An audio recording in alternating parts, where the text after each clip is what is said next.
Muy bien. Buenas tardes, hermanas y hermanos. Hemos ya saludado a varios antes de la reunión. Siempre es una alegría ver vuestros rostros a través de Zoom. Y sobre todo saber que estamos tan lejos. Imagínense, estamos con hermanas como Andy, que está en Australia, la República Independiente de Chihuayante, ¿verdad? Todos esos lugares remotos, eh, Torreón, en fin. Es un gusto verles, es un gusto estar con ustedes siempre. Vamos a continuar con nuestra lectura al libro de Gálatas, donde hemos estado leyendo. Y voy a leer del versículo 19 en adelante. Dice Gálatas 3:19. Entonces, ¿para qué sirve la ley? Fue añadida a causa de las transgresiones hasta que viniese la simiente, a quien fue hecha la promesa, y fue ordenada por medio de ángeles en mano de un mediador. Y el mediador no lo es de uno solo, pero Dios es uno. Luego, ¿la ley es contraria a las promesas de Dios? En ninguna manera, porque si la ley dada pudiera vivificar, la justicia fuera verdaderamente por la ley.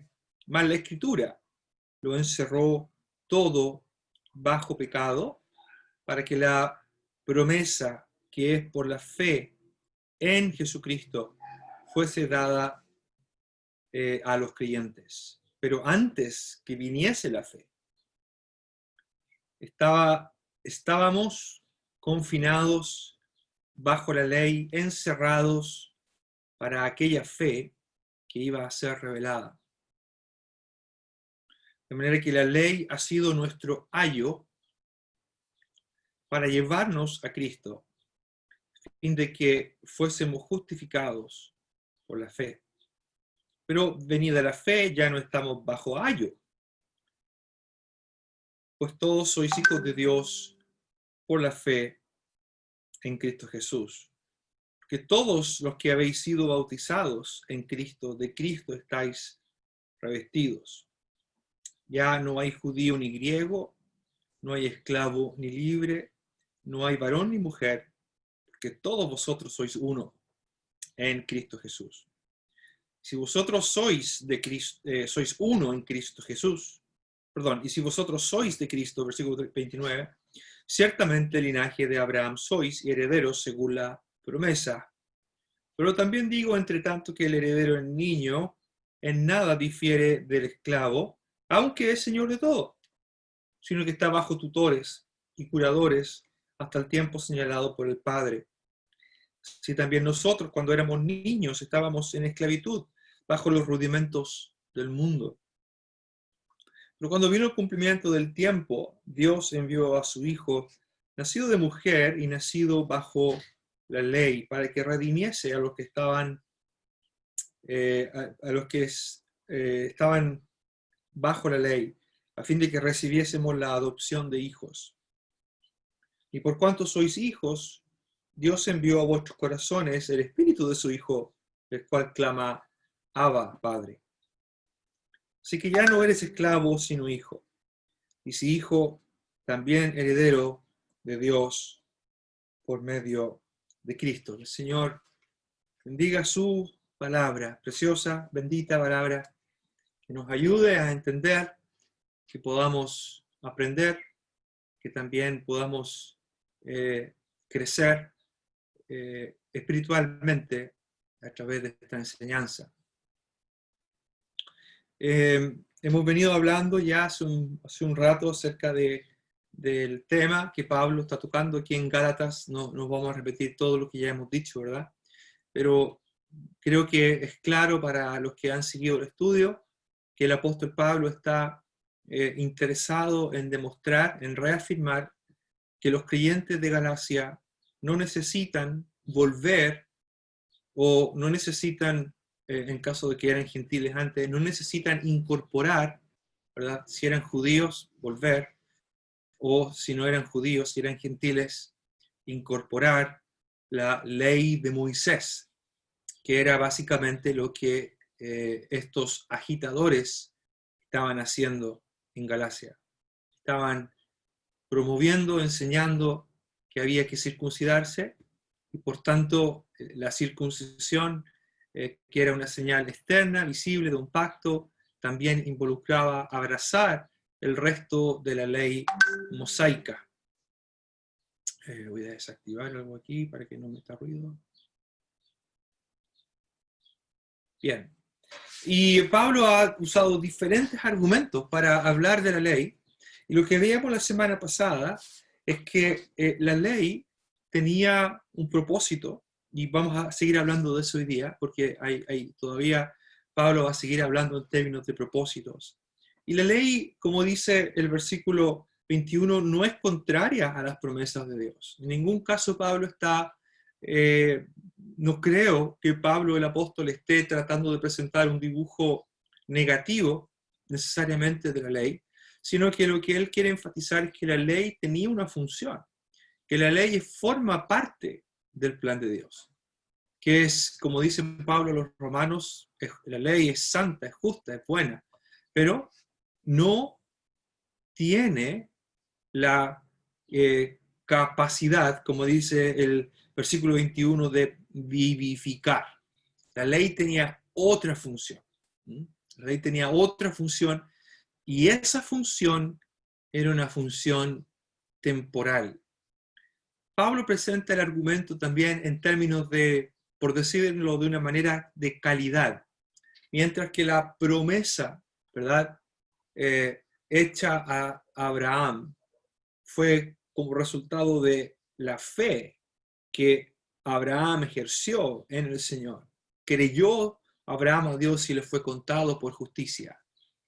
Y la promesa que viene, o la promesa que Dios hace, la promesa que Dios hace a Abraham, es superior al pacto que Dios hizo con Israel, porque la promesa fue un trato directo entre Dios y Abraham, sin ninguna clase de intermediario, mientras que la ley dada al pueblo de Israel es inferior porque requirió o participaron terceros. De hecho, hay doble mediación, los ángeles y Moisés, y eso es entregado al pueblo. Eso habla entonces de la inferioridad en términos de la calidad de la promesa y el pacto. Pablo también ha dicho que la ley vino 430 años después, 4 siglos después que la promesa. 4 siglos después de la promesa. La promesa es superior. La promesa es superior porque viene antes que la ley, que la circuncisión incluso, ¿verdad? La circuncisión, de hecho la circuncisión no es parte de la ley, ¿verdad? Dios lo hace con Abraham, pero después que hace la promesa.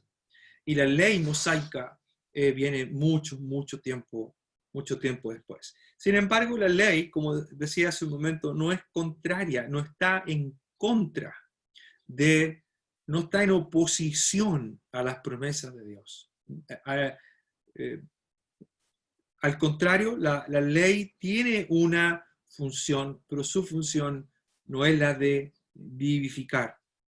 Pablo dice en el 21, si fuera posible que la ley pudiera vivificar, entonces la justicia fuera verdaderamente por la ley. Hay una interesante relación aquí entre la idea de justicia o de justificación y la idea de ser vivificado, que son los dos temas, a mi entender, ¿verdad? Mi sugerencia es que Gálatas abarca este tema, no solamente la justificación, sino que también la posterior santificación. Y ambas cosas son logradas gracias a la promesa. Ambas cosas son hechas mediante la promesa del Espíritu que reciben los creyentes cuando creemos en el Señor. El creyente es justificado por fe y el creyente progresa espiritualmente bajo o en, más bien, en o dentro de la esfera del Espíritu.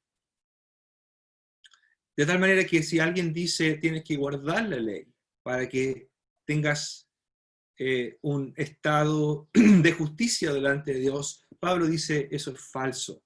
Si alguien dice tienes que guardar la ley, tienes que guardar la ley de Moisés, tienes que circuncidarte para que seas más santo, ¿verdad? Eso Pablo dirá también es falso, ¿ya? Y eso vamos a seguir aprendiendo esto. Pablo va a seguir colocando ejemplos acá, pero voy a compartir mi pantalla aquí, quiero mostrarle un poquito algo.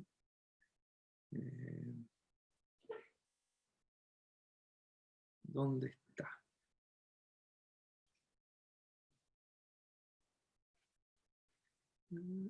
Aquí está. Ahí está, muy bien. Probablemente vamos a ver estos versículos hoy día. No lo hice hoy día en español, pero lo que yo hago muchas veces es algo que aprendí y que es muy útil, es ir desglosando el texto de tal manera que uno puede ir viendo cómo, lo que se llama la sintaxis, cómo van interrelacionándose las palabras, las frases y todo eso. Y eso es muy útil, ¿verdad?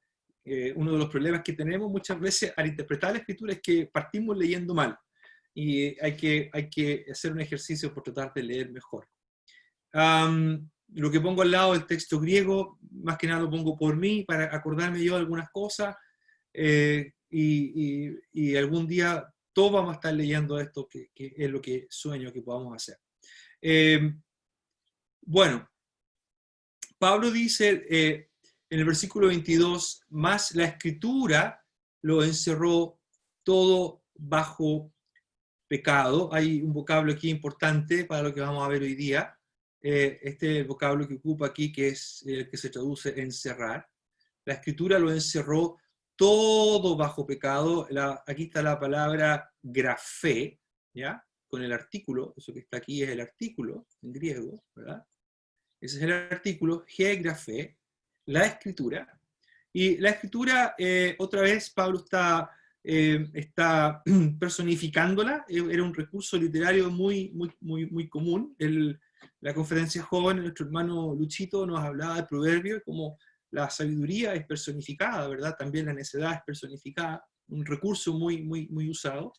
La escritura aquí es personificada, pero es muy posible que Pablo está siendo equivalente a la escritura en un sentido casi a Dios, en términos de autoridad.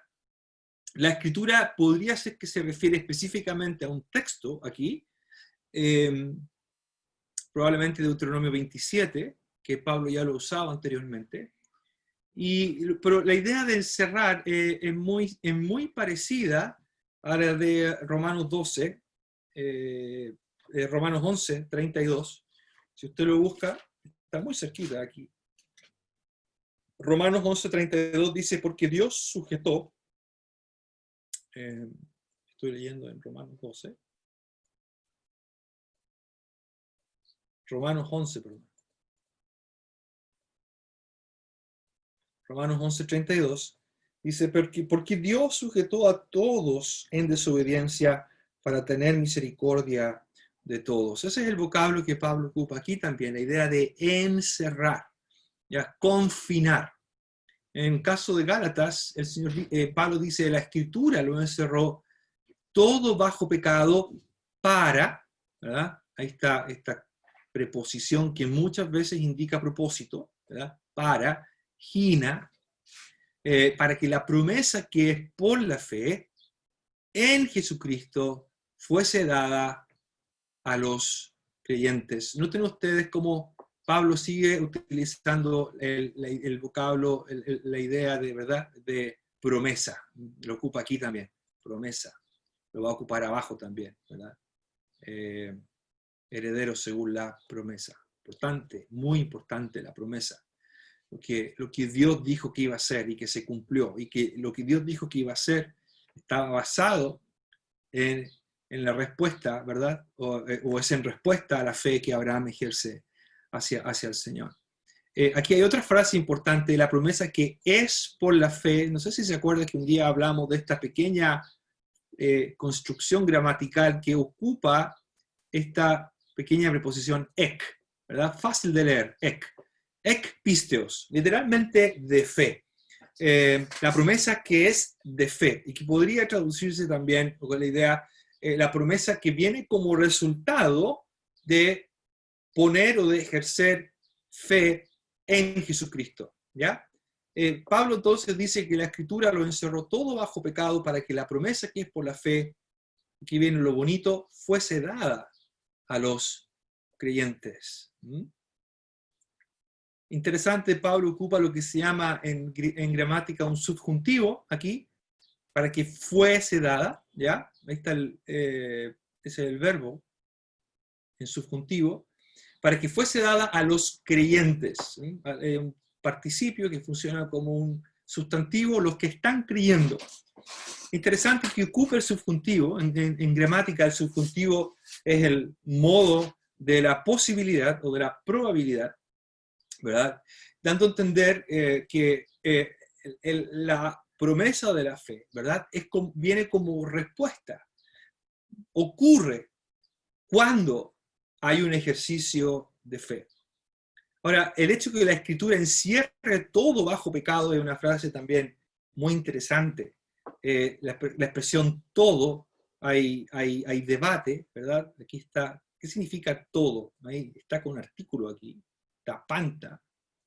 Puede ser también leído todas las cosas, cuando tiene ahí el artículo.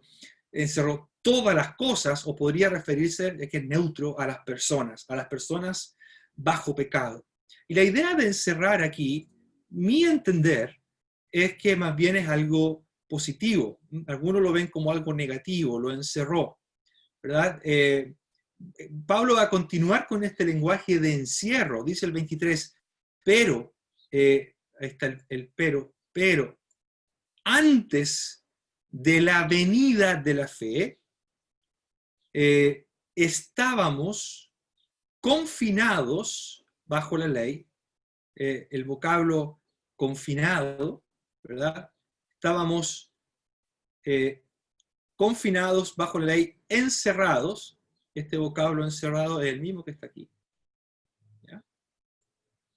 Encerrados para aquella fe que iba a ser revelada. ¿Qué significa? ¿Qué quiere decir Pablo con esto de ser encerrado? Con esto de ser confinado.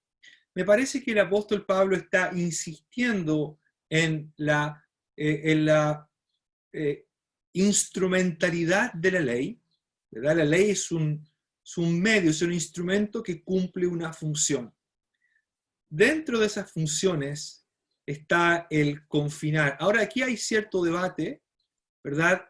En términos de la Escritura. Aquí dice la Escritura lo encerró, luego dice confinados bajo la ley. Hay cierta diferencia de opinión en cuanto a si estas dos cosas son lo mismo o no. Algunos piensan que no es lo mismo, pero que están íntimamente relacionados. Al fin y al cabo, la ley de Moisés, la Torá, ¿verdad? Es la palabra de Dios. Entre paréntesis, creo que aquí Pablo, cuando el problema de la ley no tiene que ver tanto con la palabra, la Biblia, en términos de la Torá, ¿verdad? Cuando el salmista dice, ¿cuánto amo yo tu ley? ¿Cuánto amo yo tu Torá? ¿Verdad? Y seguimos amando esa palabra, ¿verdad? El Antiguo Testamento es fundamental para el creyente en el día de hoy. Me parece que cuando Pablo está atacando el problema aquí, no está pensando en eso, está pensando más bien en el ritual que se había convertido en un ritual repetitivo y vacío, un ritual, es decir, o dicho de otra manera, los judíos habían llegado a poner su confianza más en el ritual, ¿verdad? Y en todas esas cosas que ellos practicaban, y por supuesto, en la Torá. Y Pablo está diciendo que la Torá, la instrucción o el ritual no tienen la capacidad. Más bien lo que hace la ley es confinar. Y este vocablo confinar, que está aquí, confinados bajo la ley, que es el que aparece acá, es bien llamativo también, Me parece que solo aparece unas 4 veces nomás en el Nuevo Testamento, pero una de las partes donde aparece es Filipenses 4. En Filipenses 4 también aparece en Primera de Pedro 1. En Filipenses 4 es cuando el apóstol Pablo dice, por nada estéis afanosos, más bien sean conocidas vuestras peticiones delante de Dios, en toda oración y ruego, y la paz de Dios que sobrepasa todo entendimiento, guardará. ¿Ya? Esa es la palabra que se traduce aquí como confinado. Guardará vuestros corazones y vuestros pensamientos en Cristo Jesús. En 1 de Pedro 1, Pedro habla de vosotros que sois guardados por el poder de Dios. Y hay una aparición más en el libro de Hechos de los Apóstoles que tiene un sentido negativo, cuando Pablo está hablando de cómo fue librado del rey Aretas, que guardaba la ciudad y desciende fuera por el muro, desciende por el muro, y así fue librado, ¿verdad? Guardaba la ciudad en un sentido negativo. A mí me parece, porque algunos comentaristas difieren, que hay un sentido negativo aquí, estar preso, estar encerrado. Me parece más bien que aquí hay un sentido de protección. La ley cumplía un rol protector, un rol guardador de proteger. En el caso de Israel, les protegía de, por ejemplo, de la idolatría, les protegía de mezclarse, ¿verdad?, con otras razas y por tanto mezclar sus creencias en el Señor, que fue uno de los problemas del Antiguo Testamento, ¿verdad? El libro Malaquías, uno de los problemas que hay ahí en el período persa, Israel bajo el imperio persa, Israel está, la gente se está casando, los hombres están divorciando para casarse, como dice Malaquías, con la hija de con la mujer, la hija de un dios extranjero. Problema que tiene que ver Nehemías, Esdras también, en fin. ¿Por qué? Porque eso iba a arrastrar a las naciones. En un sentido, entonces, la ley cumplía una función de proteger. Pero la ley también, me parece que la ley cumplía un rol de dejar en evidencia que el hombre y la mujer son pecadores. Hay otro tema que debe decidirse aquí también cuando Pablo dice en el 23, estábamos, ¿verdad? Ocupa la primera persona. ¿A quién se refiere? ¿Se refiere a él? ¿Se refiere a él con los judíos creyentes? ¿A la nación de Israel? ¿O se pueden incluir todos los creyentes aquí? Bueno, en un sentido, quizás en primera instancia uno podría pensar que esto se aplica más a Israel, porque la ley fue dada a ellos. Aunque el apóstol Pablo a los romanos habla de una ley no escrita o escrita en los corazones de los gentiles. Así que en un sentido, todo ser humano es responsable delante de Dios. Versículo 23, sin embargo, apunta hacia algo que iba a ocurrir. Encerrados, dice, encerrados para, aquí cambia la preposición, hacia, por decirlo de una manera, hacia aquella fe que iba a ser revelada, aquella fe que iba a ser revelada. ¿Qué se refiere el apóstol Pablo cuando dice antes que viniese la fe? ¿Qué quiere decir con eso? ¿Verdad? Alguien podría pensar que alguien podría pensar que la fe es algo nuevo, ¿verdad? Antes que viniese la fe. Pero ya hemos visto que la fe no es algo nuevo. Abraham creyó y le fue contado por justicia. Y de hecho uno va a Hebreos capítulo 11 y lo que encuentra es por la fe Noé, por la fe Abraham, por la fe José, por la fe Sansón, por la fe, etc. Y ve y encuentra un sinnúmero de ejemplos de personas del Antiguo Testamento que ejercieron fe. Así que cuando Pablo habla de la fe que viene, no está hablando de esa fe, porque ese ejercicio de depositar confianza o de ejercer confianza en Dios no es nuevo. Mas el justo por su fe vivirá. Ya vimos a Habacuc, estudiamos el libro de Habacuc y también vimos cómo Pablo lo ocupa aquí. La fe no es nuevo. La fe no es nuevo. La fe no es algo nuevo. Aquí hay dos maneras de entender el versículo, ¿verdad? Una es que la fe, dice, es tomar la fe de Jesucristo, que está aquí, ¿verdad? La fe en Jesucristo, ekpistios Jesucristo, la fe de Jesucristo. Algunos lo traducen como la fidelidad de Jesucristo, ¿verdad? Para que la promesa que es por la fidelidad de Jesucristo fuese dada a los creyentes. Pero antes que viniese la fe, es decir, refiriéndose a la fidelidad de Jesucristo, estábamos confinados bajo la ley, encerrados para aquella fe que iba a ser revelada. Algunos toman entonces y piensan que fe aquí, o la fe de Jesucristo que gobierna la idea del versículo 23 también, se referiría a la fidelidad de Jesús, del Señor Jesús, entendiéndose que gracias a su fidelidad, su muerte, su obediencia, su muerte, su resurrección, gracias a esa fidelidad, nosotros ahora podemos recibir la promesa.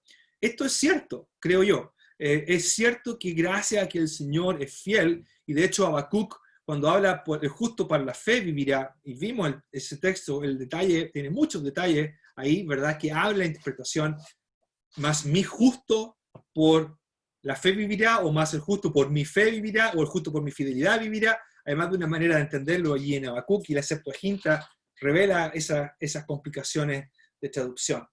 En un sentido, claramente, el creyente es beneficiado de la promesa gracias a la fidelidad del Señor.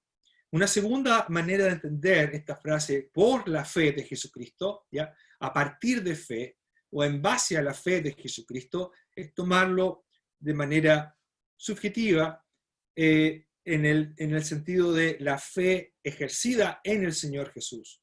Y en un sentido eso es nuevo, porque en el Antiguo Testamento obviamente el Señor Jesús no estaba revelado, la simiente todavía no venía, la simiente todavía era una promesa por venir.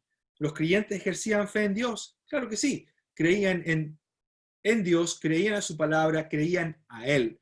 Pero Jesús, el Hijo, ¿verdad? Pablo más adelante habla del Espíritu de su Hijo. Eso es algo nuevo, la encarnación es algo nuevo. La encarnación es una revelación introducida en el Nuevo Testamento como parte de esta nueva era, como parte de este nuevo trato. El verbo hecho carne, ¿verdad? Aunque yo creo que hay maneras de ver la Trinidad en el Antiguo Testamento, no es tan claro como en el Nuevo. Y ustedes ya podrán recordar lo que el Señor casi le quería matar porque él se llamaba a sí mismo Hijo de Dios, haciéndose igual a Dios. Eso era algo nuevo. Cuando entonces Pedro habla de que es por la fe en Jesucristo, y luego habla en el 23 de la fe, antes que viniese la fe, encerrados para aquella fe, me parece entonces que Pablo está hablando de la fe en Jesucristo, la fe en Jesús el Mesías. Jesús es el Mesías. Y eso es algo obviamente nuevo y chocante para cualquier israelita. Decirle a un judío que Jesús es el Mesías es buscar que a usted le den una paliza, ¿verdad? Porque ellos no aceptan esa verdad. Eso es lo nuevo. Lo nuevo es que el objeto de la fe es Jesucristo. Y eso Pablo dice, la ley confinó, protegió, en un caso a Israel, los encerró para prepararlos, para cuidarlos y para que esa fe, cuando fuera el momento, pudieran entonces ejercer fe en el Señor. Muy llamativo que justamente en el capítulo 4, versículo 4, él va a decir, cuando vino el cumplimiento del tiempo, Dios envió a su Hijo, nacido de mujer y nacido bajo la ley. Nacido bajo la ley. La ley que tenía un rol protector.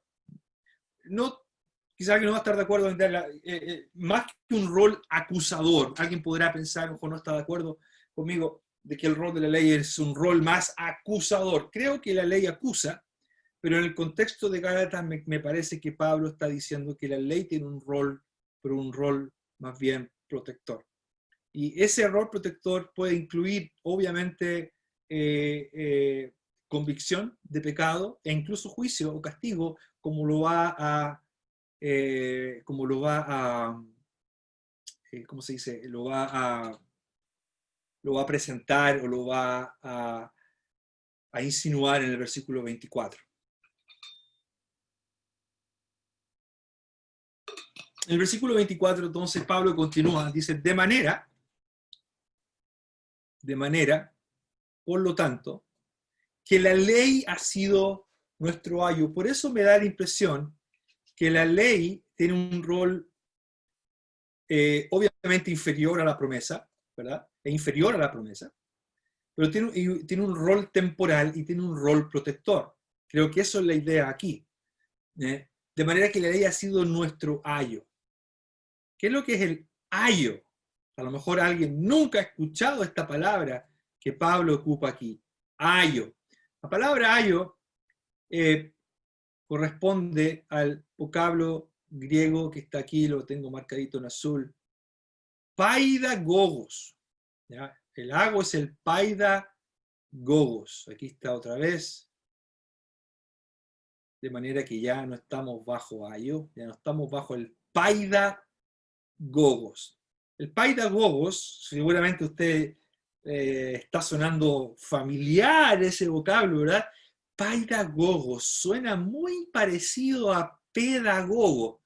Si usted está pensando así, está en lo correcto, porque la palabra pedagogo es prácticamente la misma vocablo, aunque, y aquí hay un buen ejemplo, estudiantes de la Biblia, de no imponer un significado de un vocablo en nuestro tiempo al mismo vocablo usado hace 2000 años atrás. Eso es algo que tenemos que evitar siempre, ¿ya? No imponer nuestro significado de un vocablo que hoy día puede estar en vigencia como paidagogo, e imponer nuestro entendimiento del vocablo a lo que ellos entendían, porque el paidagogo, hoy día un pedagogo es un profesor, ¿verdad? Un profesor. Y se habla de pedagogía como un sistema, como una metodología, ¿verdad? Muchas veces que se utiliza para enseñar. El pedagogo, alguien que enseña, que sigue una metodología. Pero hay que pensar que Pablo está escribiendo en el primer siglo, ¿verdad? Pablo está escribiendo en el primer siglo la cultura greco-romana. Primer siglo. El paidagogo era muchas veces un esclavo. El paidagogo era un esclavo. Para los que les gusta la etimología de las palabras, ¿verdad? El vocablo es la suma de dos vocablos griegos. El primero es país, donde viene paida, niño, país, y el vocablo ago. Ago. En griego esto no es ago con H de hacer, ¿ya? Esto es el vocablo, las palabras griegas, simplemente las transliteré en nuestro idioma. País y ago. Paida, ago. País es niño, ago es un verbo, o que se ocupa como verbo que significa guiar. De hecho, Pablo ocupa el verbo ago en el capítulo 5 y el versículo 18, cuando dice, pero si sois guiados por el Espíritu. Pablo ocupa el mismo verbo, el verbo ahí, hago, si sois guiados por el Espíritu, no estáis bajo la ley. El paidagogo, entonces, era alguien que trabajaba con niños, era un esclavo de la casa y su principal función era cuidar a un niño. Habían diferentes conceptos de paidagogo, ya sea en la cultura romana o la cultura griega. En la cultura romana, cuando un niño iba al colegio, iba para aprender, el paidagogo era quien lo acompañaba y probablemente iba delante de él. Por eso la idea de guiar, ¿ya? Alguien que lo cuidaba. Hay también relatos históricos donde el paidagogos iba detrás. Muchas veces, como dije hace un momento, era un siervo. Estaba al servicio del niño, pero tenía autoridad sobre el niño. Y si era necesario disciplinarlo, si era necesario darle unas palmadas al niño, entonces el paidagogos lo hacía, el paidagogos tenía esa prerrogativa. Si alguna vez vieron una película que se llama Gladiador, hay una escena donde el joven sobrino del cruel emperador Cómodo, ¿verdad? El emperador Cómodo, su sobrino que se llamaba Lucius, en algún momento está visitando a los gladiadores y hay alguien que va detrás de él. Y él se acerca al general Máximo y lo saluda y el paidagogo está detrás. ¿Ya? Creo que esa es la idea ahí en esa escena. El paidagogo es alguien que lo cuida. La cultura greco-romana en Roma, ¿cómo se llama? Los pederastas abundaban en Roma. Era una sociedad donde los niños sufrían mucho. Habían hombres que raptaban niños y los convertían en especie los llevaban a la prostitución. Entonces el paidagogo, una de las cosas que hacía era proteger al niño de estas cosas, que no se desviara de su camino, que no fuera atacado en el camino. En el caso de un niño judío, un paidagogo lo que haría sería evitar que ese niño se juntara con otras culturas y que por tanto se mezclara. El paidagogos entonces tenía una función interesante, una función protectora. Tenía prerrogativas, tenía ciertos derechos, podía disciplinar al niño, si era necesario lo iba a hacer. Algunos paidagogos podían ser muy autoritarios, hay muchos registros de eso. Entonces Pablo ocupa esta figura para hablar de la ley como nuestro paidagogo. La ley ha sido, dice el 24, la ley ha sido nuestro pecado, de tal manera que la ley es o fue nuestro paidagogos para guiarnos, para llevarnos a Cristo, Ese era su propósito. Noten otra vez como Pablo otra vez ocupa la misma preposición que indica propósito, a fin de que, ahí está la preposición, a fin de que, esta es la preposición gina que quería mostrar, a fin de que fuésemos justificados por la fe. En otras palabras, la ley, en su rol protector como en paidagogo, tenía como función proteger, cuidar, encerrar, para que en su momento las personas, Israel y también los gentiles, pudiesen ser llevados, guiados a Cristo. Otra vez Pablo entonces va a insistir en la inferioridad de la ley, en la instrumentalidad de la ley. El versículo 25 él insiste en esto, cuando dice, pero venida la fe, ¿ya? Ahí está el verbo para venir, pero cuando vino la fe, o después que vino la fe, ya no estamos bajo ayo. Ya no necesitamos de esa guía, ¿verdad? El niño, el paidagogos, cuidaba a un niño hasta por lo menos los 15 o 16 años. Y yo pensaba, mis 3 hijos tendrían un paidagogo todavía, ¿verdad? Están en la edad de todavía tener un paidagogo. Pero ya cuando el niño pasaba a la edad de adultez o pasaba a la madurez, ya no era necesario. Ya no estamos bajo ayo. En el caso de un niño, por decirlo de manera mayoría de edad o su entrada a la adultez, marcaba el cambio. Ya necesitaba de alguien que le dijera qué estaba bien o qué estaba mal. En un sentido, el paidagogo también guiaba al niño en términos morales, ¿verdad?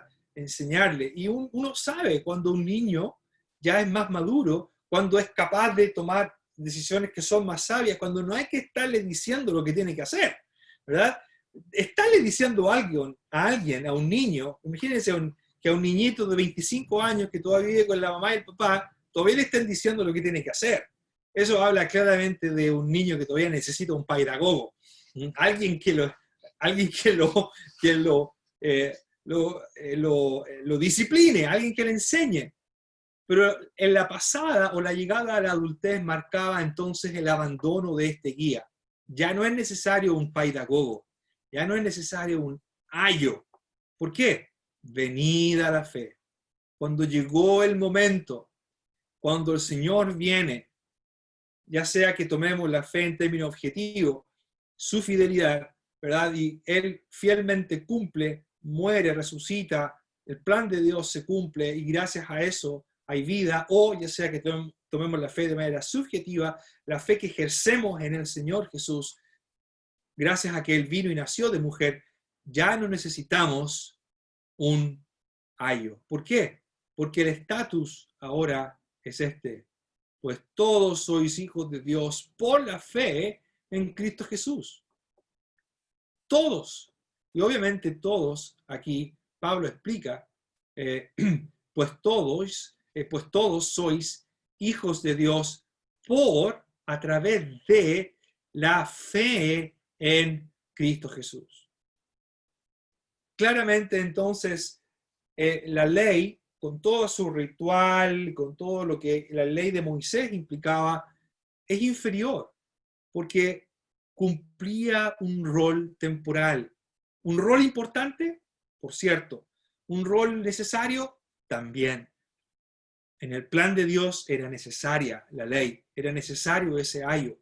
Pero ahora, dice Pablo, hay una nueva economía, hay un nuevo tiempo, hay una nueva dispensación, una nueva época, una nueva era, en la cual, por la fe en Cristo Jesús, todos los que ejercen esa fe llegan a ser hijos de Dios.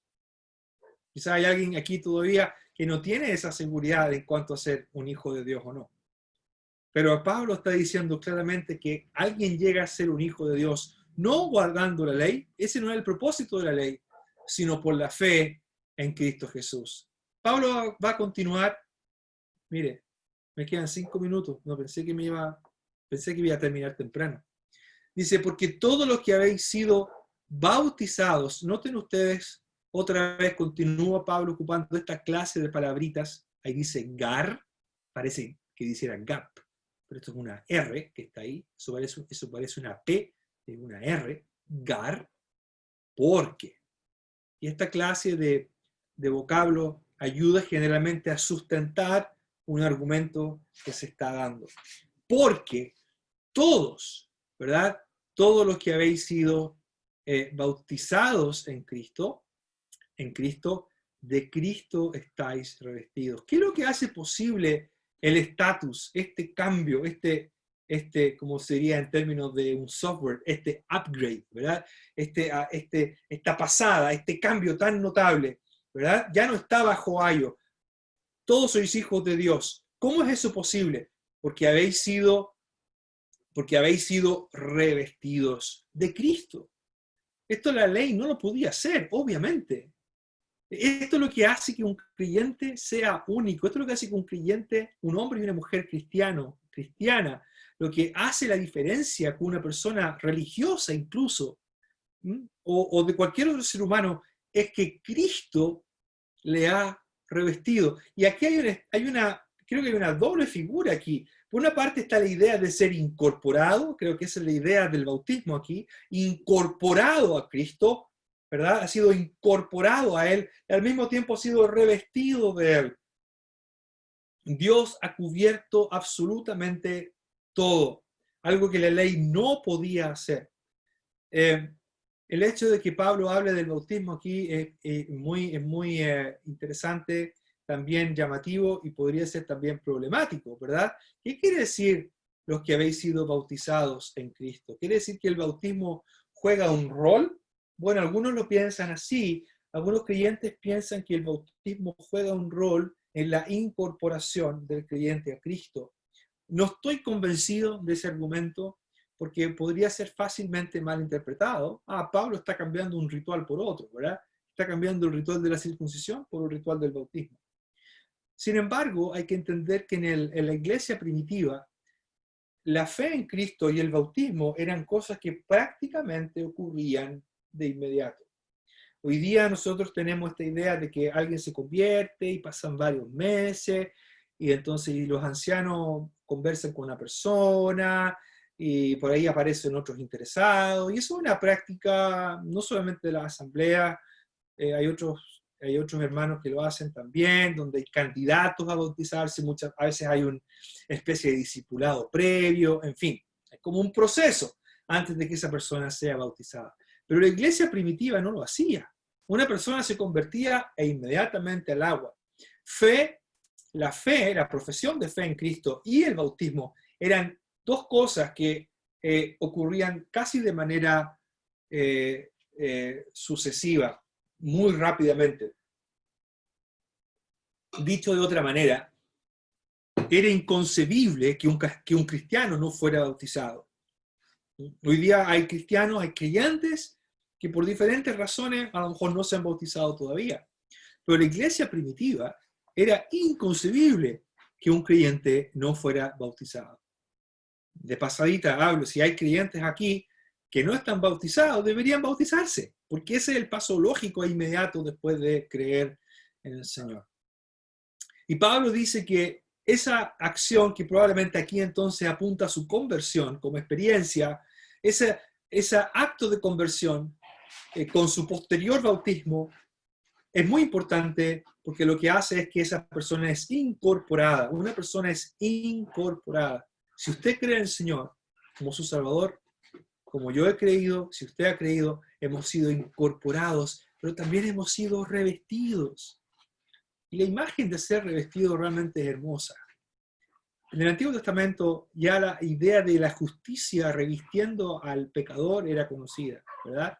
El profeta Isaías habla de que el Señor me ha revestido con vestiduras de justicia. En otras palabras, la ley, note usted el rol inferior. El paidagogo era un esclavo. Y el esclavo tenía una función temporal de cuidar, proteger, guiar, disciplinar al niño hasta que llegara el tiempo en que ejercía su derecho y función como hijo. Pablo dice que en el caso del creyente, esa persona, esa mujer que ha creído en el Señor, ya no necesita un ayo. Usted no necesita la ley de Moisés. Usted no necesita de leyes que le digan qué es lo que tiene que hacer o qué es lo que no tiene que hacer. Qué ropa se tiene que poner o qué ropa no se tiene que poner. Si tiene que ponerse algo o no tiene que ponerse algo. Cada hermano o hermana es libre si puede tomar vino o no puede tomar vino. Toda esa clase de decisiones que los creyentes a veces se desesperan mucho porque dicen, ¿qué dice la Biblia? No dice, quiero saber qué dice la Biblia. La Biblia no es un listado de normas, porque no se trata de eso, ser cristiano. De Cristo estáis revestidos. Y vamos a ver más adelante, andamos en el Espíritu. Cada creyente es libre de tomar ciertas decisiones en cuanto a las cosas que he mencionado. Pero no podemos decir que eso sea necesario para la santidad de un creyente. La santidad se caracteriza más bien, como ya hemos dicho antes, la verdadera santidad se caracteriza por el trabajo interior que el Espíritu hace en el creyente. Eso es lo que hace a un creyente espiritual. Bueno, son las 8:02. Nos queda este gran versículo 28-29 y creo que lo vamos a tener que ver la otra semana. No pensé que íbamos a avanzar tampoco. Pero este versículo 28, la verdad es que es tan importante. De pasadita le doy un poquito de algunas pistas aquí. Pablo ocupa aquí, es muy interesante lo que dice el 28, ya no hay judío ni griego, no hay esclavo ni libre. Es interesante lo que Pablo hace aquí. No hay varón ni mujer. Le tenía muchas ganas, pero no hay tiempo hoy día. Lo vamos a ver la próxima semana. Pero le voy a dar una pista. No hay varón ni mujer en la Septuaginta en la misma expresión que aparece en Génesis 1:27. Varón y hembra los creó. Uy. No dice Génesis 1:127, por si acaso. Ahí sí. Génesis 1:27, varón y hembra, exactamente la misma expresión, varón y hembra. Y me parece que Pablo, cuando está hablando aquí, está hablando de lo que significa ser parte, qué significa ser incorporado a Cristo, qué significa ser hijo de Dios. Significa que todas las barreras que separan, que desunen, que no lo puedo decir, toda esa clase de barrera que existe hoy día en nuestra sociedad, creadas artificialmente, no existen. No hay judío ni griego. El judío no es mejor que el griego. Es una sola nación. No hay esclavo ni libre. En Cristo Jesús no hay diferencia social. No hay varón ni mujer. La mujer era básicamente considerada inferior en el mundo antiguo y tenía algunas citas muy interesantes que leer. No lo voy a hacer por el tiempo. A ver si lo puedo dejar enganchado para el próximo martes cuando veamos este versículo. Pero todo lo que el Evangelio hace, hermanos y hermanas, el Evangelio es una nueva creación. Y esto es lo que iba a decir. Creo que cuando Pablo habla de varón y mujer, creo que él está aludiendo a Génesis 1:27 para hablar de que estar en Cristo y el Evangelio lo que hace es restaurar las relaciones, por lo menos en este área, al modelo inicial. Cuando Dios crea, varón y hembra los creó. La nueva creación en Cristo, eso es lo que Pablo habla al final de Gálatas. Porque en Cristo Jesús ni la circuncisión vale nada, ni la incircuncisión, sino una nueva creación. Somos una nueva creación. El Evangelio restaura las relaciones interhumanas, interpersonales, las restaura al modelo original, donde no debiera haber ninguna clase de diferenciación o desprecio por ser de una diferente clase, de una diferente raza o de un diferente género. Eso es lo hermoso del Evangelio. Obviamente la ley eso no lo podía hacer. La ley insistía más bien en una verdad encerrado, a no contaminarse, todo eso, pero ya no es necesario eso. Ya no es necesario. Bueno, me pasé. Vamos a orar para terminar. Padre, gracias por lo que tú has hecho por el Señor. La obra de la salvación, la obra de la redención, Padre, es tan grande, tan grande. Te damos gracias que en Cristo Jesús somos uno. Y somos llamados a crecer espiritualmente. Estamos llamados a ser lo que tú quieres que seamos. Estamos llamados a ser un pueblo que te ame, que nos amemos unos a otros y que no vivamos más de acuerdo a, como dirá el apóstol Pablo, las cosas fundamentales, los rudimentos de este mundo.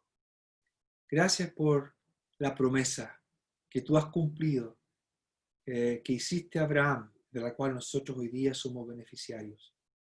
Encomendamos a ti lo que hemos leído, estudiado. Bendice también a quienes han escuchado, cada persona detrás de esta pantalla, detrás de esta cámara. Guárdales y bendíceles a cada uno. En el nombre del Señor Jesús. Amén.